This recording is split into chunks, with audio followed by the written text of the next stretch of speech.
ISO 9001 or ISO 9001 is often referred to simply as the standard, which saves repeated references to ISO 9001.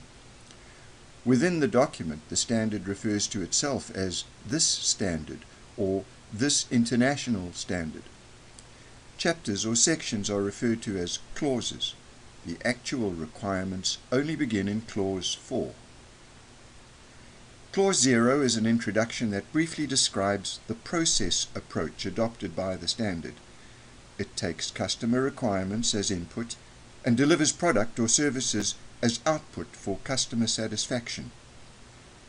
There is also an encouragement to use the PDCA or Plan, Do, Check, Act methodology for continual quality improvement. Clause 1 covers scope and exclusions. Clauses 2 and 3 cover terminology.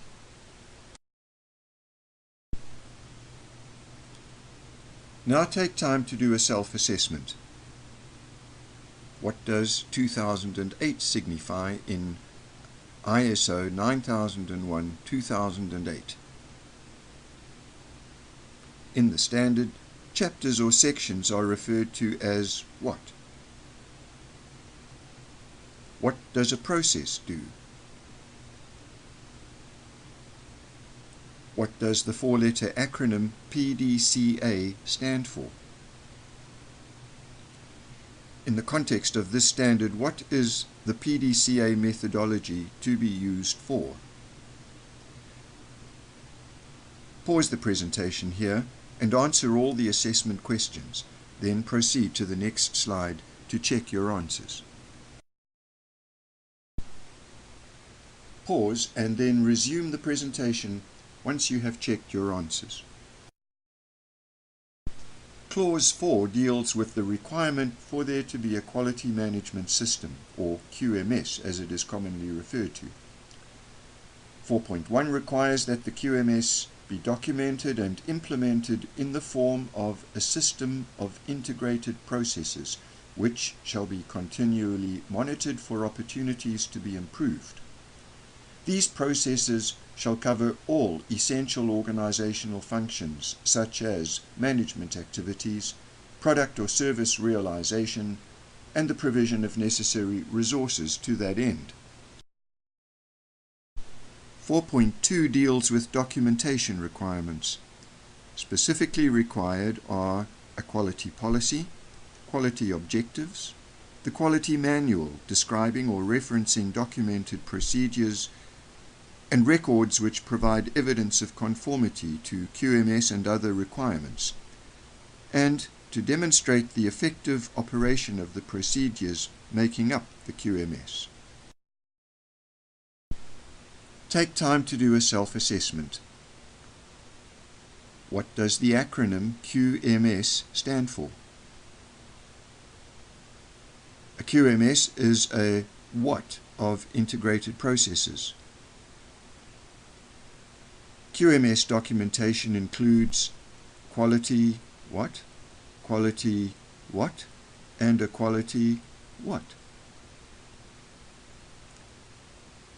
What documentation provides evidence of conformity to QMS and other requirements? Pause the presentation here and answer all the assessment questions. Then proceed to the next slide to check your answers. Pause and then resume the presentation once you have checked your answers. Clause 5 deals with the roles and responsibilities of the organization's most senior level of management. It is not enough for management to be committed to implementing the QMS.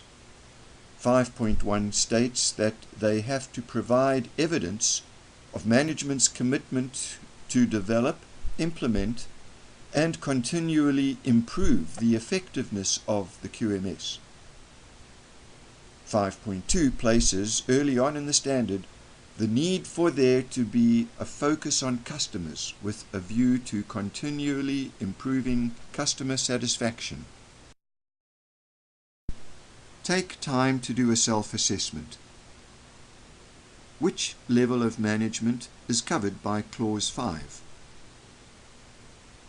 Management shall provide evidence of commitment to continually what? The what of the QMS. What is the purpose of putting focus on customers and their requirements? Pause the presentation here and answer all the assessment questions. Then proceed to the next slide to check your answers. Pause and then resume the presentation once you have checked your answers. 5.3 lays out what the quality policy needs to cover in order to be an effective framework for the development of quality objectives for the organization. Quality objectives are then covered in 5.4 under planning. 5.5 requires there to be clear assignment of roles, responsibilities, and clarity of authority. In particular, there needs to be someone assigned the role of management representative, commonly referred to as the MR. In addition to his or her normal duties and responsibilities, the MR has to see to it that the QMS is implemented effectively and keep top management apprised of its status and any need for improvement. This would be done formally at the management review, which is described under 5.6. This is a review of the QMS done by top management at planned intervals for the purpose of ensuring that the implementation of the quality policy and quality objectives through the QMS remain efficient and effective, and that any necessary changes take place as required.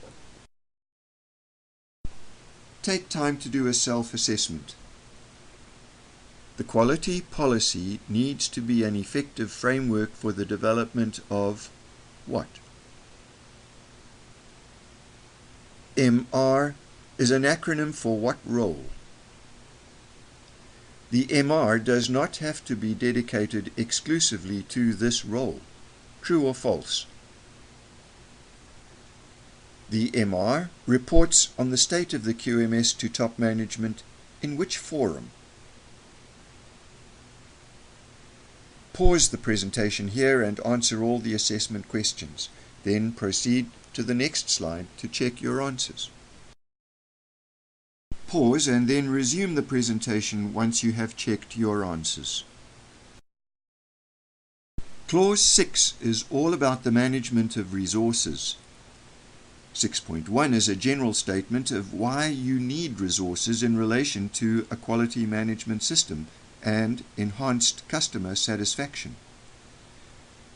QMS requirements for human resources are laid out in 6.2, which describes the organization's responsibility for ensuring competence and training where necessary, and ensuring that staff are aware of the relevance and importance of their activities in the bigger picture of the organization's quality objectives. Management responsibility for adequate infrastructure and provision of a work environment for materials and personnel conducive to product conformity are covered in 6.3 and 6.4. Take time to do the last self-assessment in Part 1. What are the three broad categories of resources covered by the requirements of Clause 6, Resource Management? Who is responsible for ensuring competence and training? Pause the presentation here and answer all the assessment questions. Then proceed to the next slide to check your answers. Pause and then resume the presentation once you have checked your answers.